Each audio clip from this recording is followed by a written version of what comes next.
was talking to John Mayer not too long ago, and I said we were hoping that change would have happened long after our game.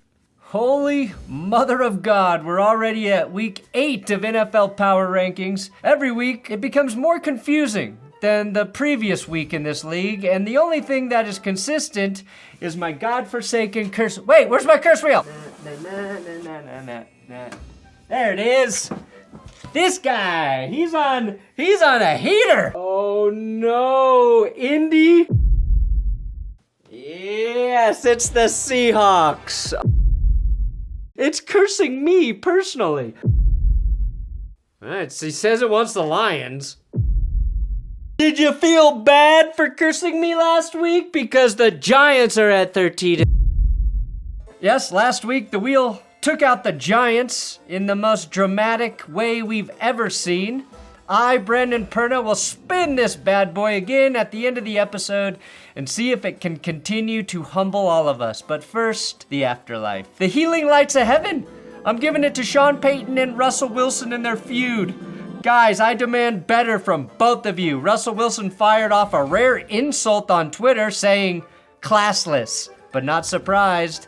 Didn't realize you're still bounty hunting 15 plus years later through the media. Russ's tweet was in response to Sean Payton saying this. You know, they found a little spark with that quarterback. I was talking to John Mayer not too long ago, and I said we were hoping that change would have happened long after our game. The Broncos-Giants bloodbath of a rivalry was not one I was expecting this year, but I think Sean Payton was trying to compliment Dart, but also Sean has a weird way of saying anything.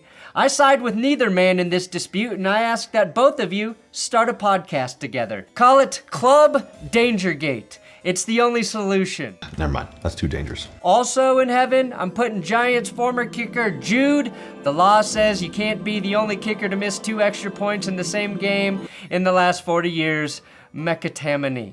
Good luck, Jude. I hope you find your leg somewhere. In purgatory, I've got Maxx Crosby, who the Cowboys have allegedly called about trading for. Now, I don't know if the Raiders are going to trade Crosby, but Dallas does have extra draft picks, and it makes a ton of sense with his controlled contract. Plus, the Raiders are bad enough where they might think about trying to rebuild right now. Get that man out of the AFC West. Please, Jerry. Jerry, please. Please, Jerry, do something nice for me. And after those Crosby trade rumors surfaced, the Raiders said they spoke with him and both sides agreed he'd stay with the Raiders. If this is true, then we all know Maxx Crosby does not care about winning. He prefers having his vacation start in early January, which I honestly respect, Max. In hell, it's the Raiders, and they are entering a very dangerous space. They are statistically matching performances dating back to the Jamarcus Russell era. They're so bad, their historically bad stats are tying themselves. They are the first team with 3 or fewer first downs in a game since they also had 3 versus the Falcons in 2008 with Jamarcus Russell as their quarterback. How many times will it take before the NFL stops hiring Chip Kelly? He didn't work in Philly. He sucked in San Francisco, and his offense is drier than the desert in Vegas, which is averaging 14.7 points per game. Worst since Jamarcus fucking Russell with 8.9 in 2009. Also in hell, referee Brad Allen. I already ranted about you, but you're definitely in hell. The Ravens and Bills were on a bye this week, so they will not be in the power rankings. That will only affect the Bills since the Ravens, of course, suck giant donkey ears. Giant donkey ears. Real quick, we did a ticket giveaway over at benchwarmershop.com where I sell my coffee, where I sell the cursed shirts that make me hungry. But we did a ticket giveaway there. That ticket has been given away to Gavin. He accepted. He's going to the Broncos Cowboys game. Thank you to everybody who signed up for the giveaway. Appreciate it. And if you want to go to Benchwarmer Shop and take a look at my coffee and all the merch, it's there. Peruse the site. You might find something you like. Number 14, the Panthers. Here you go, Carolina. Don't be like the Falcons and crap the bed as soon as I put you in power rankings, okay? You're 4-3 in second place in the South, and you may or may not have to rely on the Red Ryder BB gun this week. A Panther who deserves some flowers is Derrick Brown. He has 4 sacks on the season. He had 2 against the Jets on Sunday. He's a monster in the middle and also had 2 passes defended. He's batted down 4 passes total this year, and after missing all of 2024 with an injury to his knee, his presence on the defensive line is a much welcomed boost for Carolina. Falling from grace at 13, the Steelers. Now, I do think the Pittsburgh Steelers still barely win the North. I'd like to see their offense play better in the first quarter. In the last 56 games, they have 7 or fewer points in the first quarter. That's terrible. It was shocking to me. And this old Julian Edelman clip is making the rounds again because of that stat. They still do the same goddamn shit that when I was playing Tomlin's defense. Steeler football. And it's starting to feel a little too true, Pittsburgh. Aaron Rodgers will have a chance to beat every team in the NFL Sunday with the Packers game. He could become the 5th quarterback to do that. He'd join Fran Tarkenton, Peyton Manning, Brett Favre, and of course, Josh Rosen. Give me Aaron Rodgers in a revenge game. Yeah, I lied about the Josh Rosen part. You know who it is, but fuck that guy. Number 12, Joe Flacco. To be clear, this is not the Bengals. This is simply a spot for Joe Flacco, who I love, who threw for 342 yards and 3 TDs just 10 days after leaving the Browns. Even more impressive, Joe has yet to throw the ball to the wrong team as a Bengal. Personally, Joe, I'm rooting for you to throw for 340 plus yards 25 more times so you can surpass Tom Brady to be the best old man quarterback the NFL has ever seen. And unlike Tom Brady, I also hope you don't have to create a broken home to do it. Number 11, the Buccaneers. On Monday Night Football, I watched for the first time all season Baker Mayfield look uncomfortable and just kind of off his game. One of the reasons for that, the Bucs gave up a shit ton of pressures. 30 times Baker was pressured in this game. One more week and Tampa gets their bye, and this is a team that needs a week to really heal up. Mike Evans' injury is unfortunate, and the Lions' pass rush eliminated Baker's effectiveness as a passer despite Detroit's injuries to their secondary. I think Tampa felt the absence of Bucky Irving, though, after he missed his 3rd straight game. It's not just that he's arguably their best all-around skill player, not named Emeka Egbegboo, or that running the ball combats the pass rush, but Bucky was turning into Baker's safety blanket when plays would break down, and Baker was cold without his blankie. Come back, blankie. Keep Baker warm. Number 10, I've got the Rams. After his 5-touchdown game in London, Matthew Stafford now leads the league with 17 touchdown passes. The impressive part for Stafford, a known gunslinger, is he has just 2 picks on the season. That ties him with Baker, with Mahomes, Love, and Drake May for the 3rd fewest on the season. I'll reveal who is number 1 later. LA gets their bye this week. Then they play the Niners, Seahawks, and Bucks. I think the Rams could be the best team in the NFC West, but I have them in the lowest spot today because I want them to wow me. Why don't you make a girl feel special, Sean McVay, and I'll give it up for you. But you gotta make me feel special first. Number 9, the Bears. Number 9, the Bears. Number 9, the Bears. The Bears might be good because their head coach, Ben Johnson, is impressed by nothing. He expresses all of the emotions of a soulless vessel, ripe for Satan's taking. Now, the Bears have officially moved into the number 1 spot for the most big plays per game this season. I didn't love the way Caleb Williams played against the Saints, but the Bears' defense is very good. The run game is looking, dare I say, elite. For me, I'm waiting for the Caleb Williams game before I fully buy into the Bears. It's been a month since he had his 4-touchdown performance against the Cowboys, but since then, not a single game with multiple passing TDs. It's cool, though, because the 129 rushing yards per game right now is 8th best, and most of that production on the ground just started to get going. And would you look at this? Safety Kevin Byard is now tied with Devin Lloyd for the most picks this season. I wrote Byard off for dead after he didn't work out in Philly. He's playing well in Dennis Allen's defense. Tremaine Edmonds has 61 tackles, 3 picks, and a sack. If you have multiple defensive players having bounce-back years, you've got to point to Matt Eberflus as the problem, which remains true for Eberflus in Dallas. Number 8, the Cowboys and the Eagles. Is this a cop-out? No. this is a cop-out. I like this. This is nice. I wish these two teams were playing this week because I don't know who to believe in. Jalen Hurts has thrown just one pick all season, which is tied with Jacoby Brissett for second best in the league for quarterbacks. Guys, I'm about to blow your mind. The only two quarterbacks without a pick so far this season, Dylan Gabriel and Justin Fields. Now, Jalen Hurts has just 3 picks in his last 545 passing attempts, 31 touchdowns as well. He and Dak Prescott are both good quarterbacks, and people love to hate on them, and my only explanation is they're both in the NFC East. The Eagles' offensive line only allowed 7 pressures to the Vikings. That's a big reason Hurts was able to hit his deep shots with ease. Cowboys tight end Jake Ferguson has 6 touchdowns on the year, all coming in the last 4 weeks. Their offense is explosive. And per Dan Rodgers, for the first time in their 66 years of existence, the Dallas Cowboys have gone 4 straight games without turning the ball over.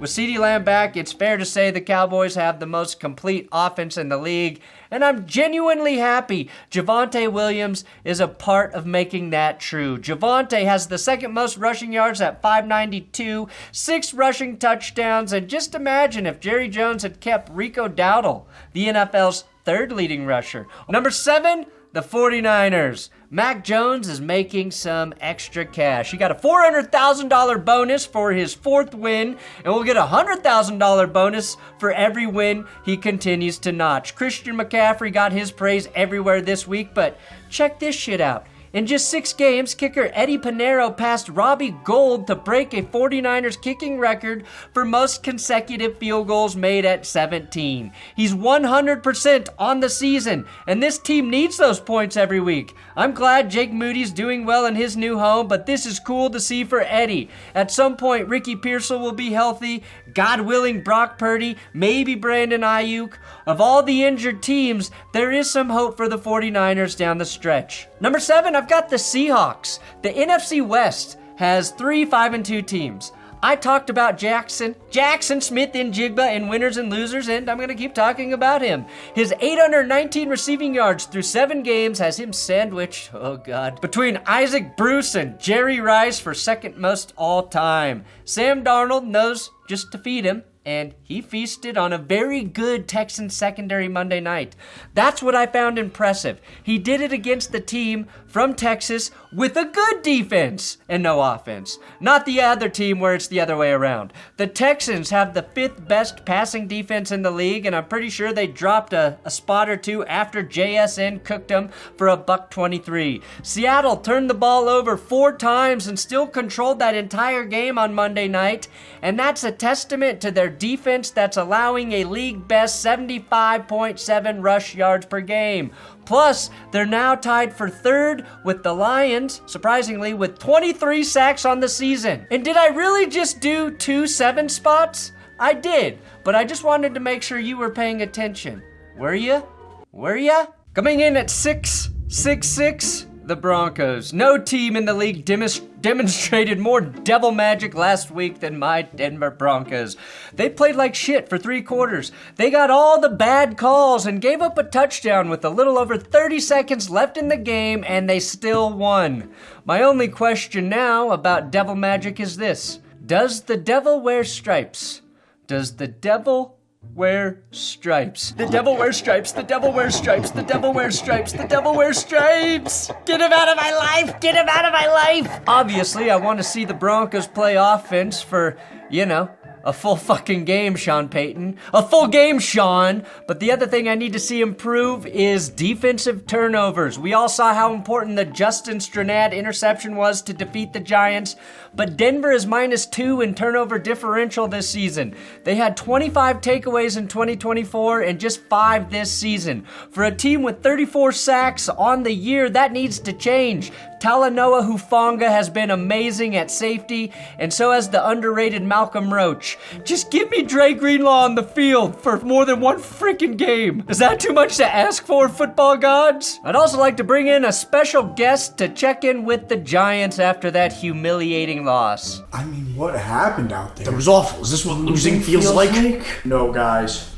This is what losing as a Giant is like. Oh my God! So they do this like this all the time? This is just normal. Well, I mean, we win games that we should not probably win. Then we lose games when we're winning. And on top of all of that, when we win it all, everybody doubts us and we should win it all. But when we're supposed to win, we drop the ball like crazy. I mean, remember Matt Dodge and the Eagles? Or who could forget earlier this year when we drop 8 into coverage against the Cowboys and give up a 70-yard field goal, go to overtime and lose? It's just how we do things. How do we fix it? Well, because he dropped 8 into coverage when we should be rushing the passer for the second time in one season. We're all saying to fire Shane Bowen. Oh yeah, we should definitely fire that guy. He should probably get fired. That makes sense. We believe in you two, to be clear. We very much believe in you guys. We're gonna do our best to change it. Thank you, John Franklin. Go follow my friend John Franklin on Instagram. He's hilarious. Fuck, follow me there too. I've got a late admission to the healing lights of heaven, and it's going to Justin Fields. Look, we all know Fields is not playing well. There's no way to sugarcoat that, and that's fine. But maybe the most pathetic thing I have ever seen is Jets owner Woody Johnson throwing his quarterback under the bus for absolutely no reason at all at the owner's midseason meetings. It's hard when you have a quarterback with, with a rating that we got. He has the ability, but something just is not jiving. But if you look at any head coach with a quarterback like that, you're going to see similar results. To hear an owner say that is fucked up and pathetic, and he clearly doesn't even know what Fields needs to improve on. It's hard when you have a quarterback with, with a rating that we got. Based on what we know about Woody Johnson, I think we're all pretty certain he means Madden rating. Again, Fields has played poorly, but after watching this clip, I have even less hope for the Jets, and I already had none. Number 5, the Packers. It's been a minute since I have talked about Micah Parsons on Power Rankings, but let me illustrate how he's helped the Packers defense.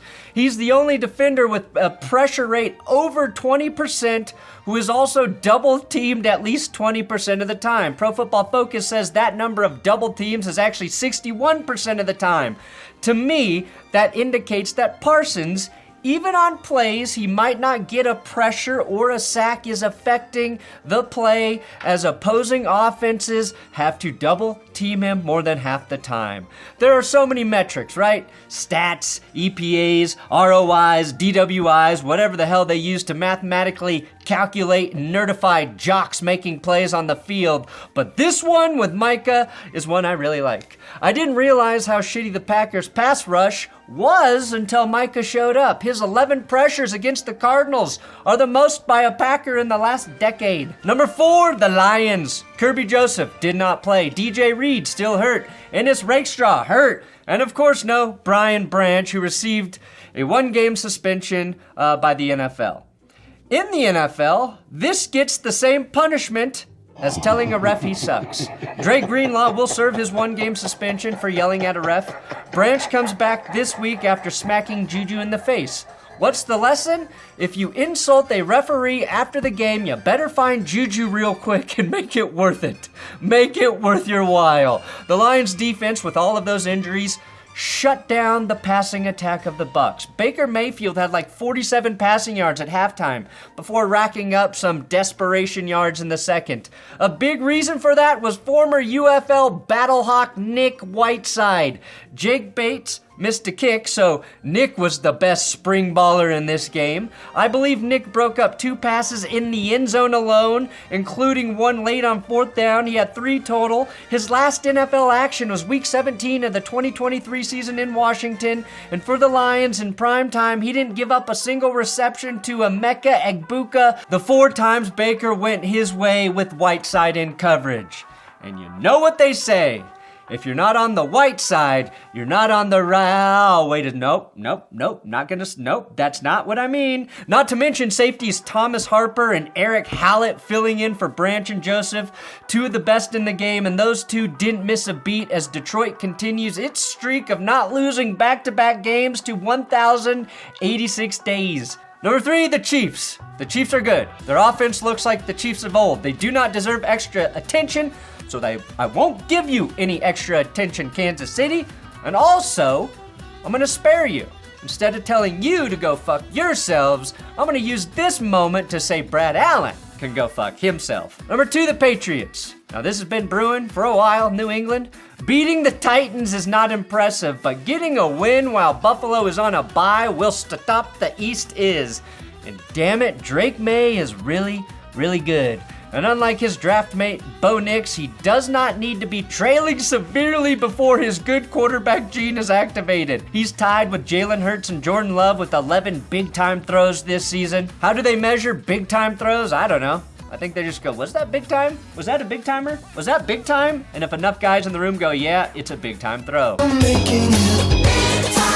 His receivers are reliable, giving him one of the lowest drop pass rates in the NFL right now. Booty wide open! Plus just 2 picks on the season for May. Everything seemed to click for New England as soon as they stopped fumbling the damn football. Their 5 fumbles are still tied for second worst, but they have clawed back into a +2 in turnover differential on the season. A big reason for their success is their offensive line's been playing very well. Their defense is legit, and oh no, they have a cakewalk schedule for the next 6 weeks. And number 1, it's the Colts. It was hard for me to not give Jonathan Taylor the winning running back this week with this 3-touchdown performance. What's crazy though is Taylor now has 3 games this season with 3 touchdowns. Taylor has 11 touchdowns, leading all players in the league. His 11 touchdowns are more than the Raiders have scored and more than the Titans have scored all year. Hell, the Colts' 16 rushing touchdowns this season is 6 more than the second-place Lions. If Daniel Jones is the engine making the Colts run, Taylor is the caboose. The sweet caboose powering this team from the rear. That just a caboose chugging along every week. Next stop, Canton, Ohio for Jonathan Taylor. The Colts are doing something no other team in the league is doing. They have a staggeringly positive EPA on designed runs.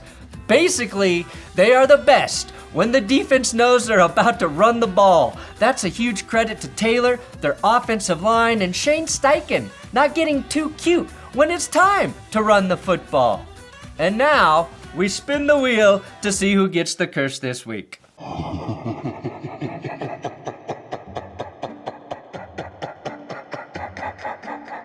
Okay, so I've added Brad Allen to the curse wheel in hopes the NFL will suspend him for being a terrible ref. And we shall spin.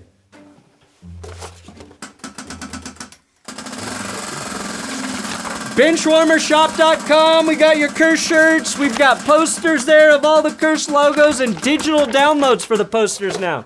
Digital downloads. 6! We're at 6! Oh, fuck! No, well, no, can't be the Broncos, fuck! Oh! Now, it doesn't say 666, so maybe it's a player with the number 6 this week? Why? Why would you do that to me? Why are there 2 6s on the wheel? That's a goddamn it. Anyway, we're playing the Cowboys. God, no. Thanks for watching That's Good Sports. Please subscribe here. Again, benchwarmershop.com. Fuck. Oh no, the devil wears stripes. The devil wears stripes. The devil wears stripes.